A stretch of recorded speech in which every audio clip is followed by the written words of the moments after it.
ರಾಮಚಂದ್ರ ರಾವ್ಗೆ ಸಂಕಷ್ಟ ಮಾತ್ರ ಕಟ್ಟಿಟ್ಟ ಬುತ್ತಿ.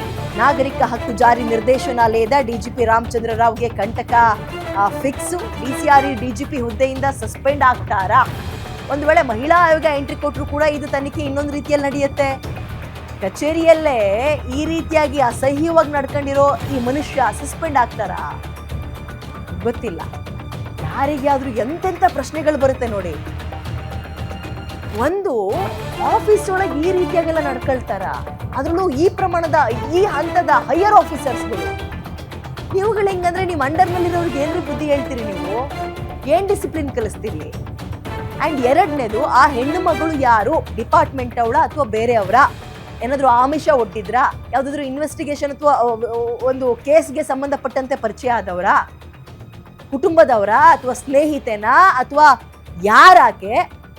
ಆಕೆ ಕೋಪರೇಟ್ ಮಾಡಿದಾಳ ಇದಕ್ಕೆ?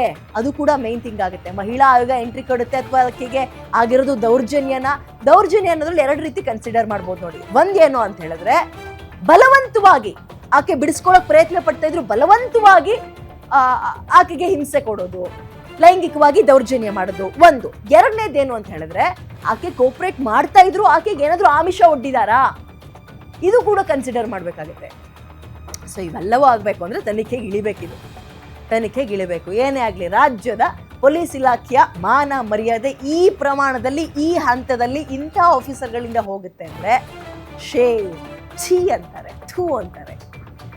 ನಿಮ್ಮ ಕೆಳ ಹಂತದಲ್ಲಿ ಬರುವ ಪೊಲೀಸರಿಗೆ ಅಥವಾ ಅಧಿಕಾರಿಗಳಿಗೆ ಏನ್ ಮಾರ್ಗದ ಒಂದು ಅಂದ್ರೆ ಗೈಡ್ಲೈನ್ಸ್ ಕೊಡ್ತೀರಿ? ಹೆಂಗ್ ನಡೆಸ್ಕೊಳ್ತೀರಿ ನೀವುಗಳು?